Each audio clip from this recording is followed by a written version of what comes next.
कैसे हैं आप सब? आप सबका स्वागत अभिनंदन करती हूँ आपके, मेरे और माता रानी के इस खूबसूरत से YouTube चैनल पर। कैसा है मेरा ये संसार? आप दिन दुगनी रात चौगनी तरक्की करें और माता रानी की असीम कृपा होए आप पर सदैव बनी रहे। सुबह की राम राम की हाल चाल है सोनियो। खूब अच्छा सोचो, खूब अच्छा बोलो, खूब अच्छा करो और यकीन मानो सारा खेल दिमाग का है। जो सोचोगे वही जीवन में होता चला जाएगा और आपकी जिंदगी खूबसूरत होने लगेगी। और हम 14 जुलाई पर पहुंच गए, यकीन ही नहीं हो रहा। और आज अमावस है और अपने आप में अमावस बहुत बड़ी है क्योंकि आषाढ़ मास की अमावस है, मंगलवार का दिन है, 14 जुलाई है 2026। तो आज हम बात करेंगे आषाढ़ मास की अमावस्या की। कैसे इस अमावस्या पर उपाय करें कि आपके सारे कष्ट खत्म हो जाएं। लेकिन सबसे पहले आषाढ़ मास की अमावस्या का महत्व समझ लीजिए।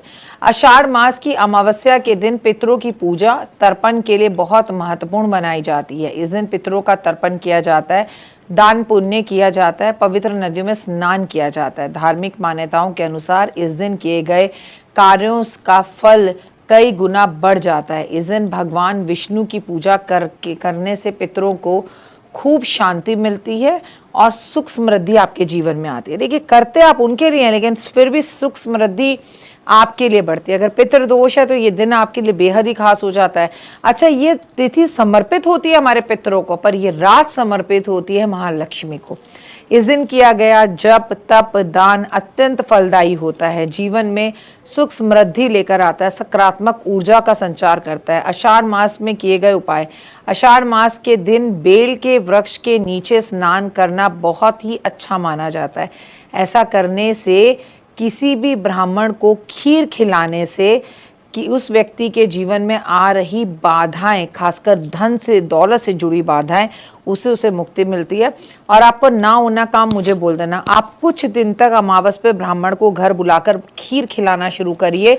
और ये खीर चावल और मखाने की होनी चाहिए और इसमें चीनी नहीं होनी चाहिए, इसमें रस्सी वाली मिश्री डालनी चाहिए।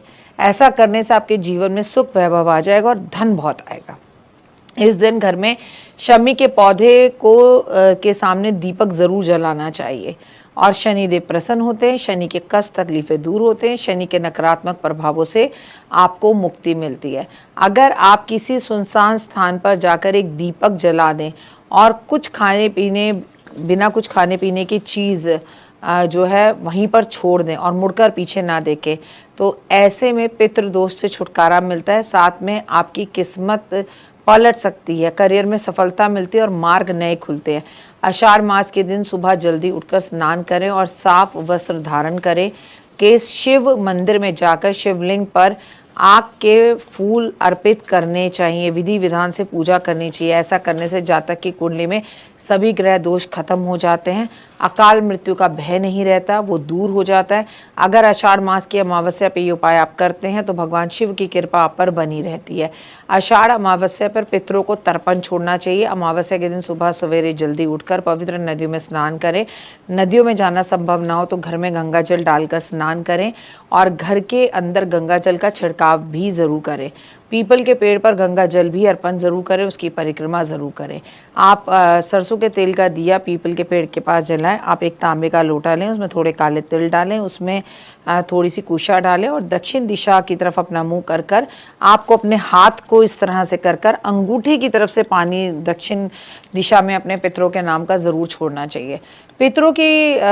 पितरों से आशीर्वाद प्राप्त करने के लिए अमावस्या के दिन पितृ चालीसा का पाठ जरूर करना चाहिए, पितृ गायत्री का पाठ जरूर करना चाहिए या साधक को ब्राह्मण से करवाना चाहिए। इसके अलावा अगर आप अमावस्या की तिथि पर ब्राह्मण को भोजन कराकर दक्षिणा देते हैं और वस्त्र देते हैं, जरूरतमंदों की जरूरत पूरी करते हैं, काले तिल दूध दही वस्त्र छतरी इन सब चीज़ों का दान करते हैं तो काफ़ी शुद्ध माना जाता है। आषाढ़ मास पर आपको पेड़ ज़रूर लगाने चाहिए। आषाढ़ मास की अमावस्या के दिन नीम के पेड़ पर लगाने से काफ़ी लाभ होता है और ना लगा पाओ तो कम से कम नीम के पेड़ की पूजा ज़रूर करें। जिसके घर के आसपास नीम का पौधा होता है वहाँ शनि राहु अशुभ प्रभाव कभी नहीं दे सकते। साथ ही जातक के जीवन में तरक्की के दरवाजे निश्चित ही खुलते हैं। अमावस पर पीपल के पेड़ की पूजा करना बहुत ही शुभ माना जाता है। ऐसे जातक के और पितरों का आशीर्वाद मिलता है। ऐसे में अगर आप पितृदोष से राहत पाना चाहते हैं तो आषाढ़ मास के दिन मंदिर में किसी भी सामाजिक स्थान पर पीपल के पौधे ज़रूर लगवाएं। आप नीम के पौधे ज़रूर लगाएं, बहुत उत्तम रहेगा। आषाढ़ मास पर क्या ना करें, इस दिन कोई भी नया और शुभ कार्य जो है शुरू नहीं करें, गृह प्रवेश ना करें, वाहन ना खरीदें, किसी को पैसे उधार ना दें, किसी बड़े बुजुर्ग ज़रूरतमंद पितरों का अपमान बिल्कुल ना करें, किसी को अशब्द ना कहें, किसी की निंदा ना करें, लहसुन प्याज मांस मदिरा का सेवन बिल्कुल ना करें, जीवन खूबसूरत होगा। आषाढ़ मास की अमावस्या केवल इस बार 14 जुलाई 2026 को ही नहीं है, बल्कि उस दिन मंगलवार भी है। इस दिन अपने घर की नज़र भी ज़रूर उतारें, पूरे 1 साल की नज़र उतर जाएगी। आप 21 मिर्चें लें, थोड़ा सा नमक लें, थोड़ी सी राई लें, उसे अखबार में रखें, क्रश कर लें, ऐसे घुमा के पकड़ लें और पूरे घर में घुमाकर उसको बाहर जाकर कपूर पे रखकर जला दीजिए।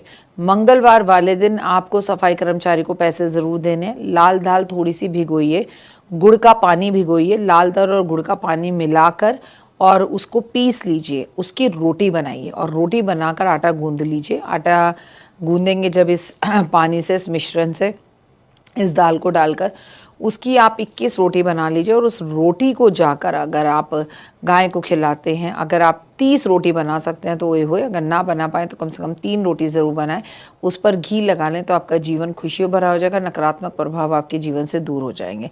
फिलहाल मुझे दीजिए इजाज़त, अपना और अपनों का रखिए खास ख्याल, आपके दिन शुभ और मंगल में हो। परमपिता परमात्मा की असीम कृपा आपके परिवार और संसार पर सदैव बनी रहे। ओए होए, जय माता दी।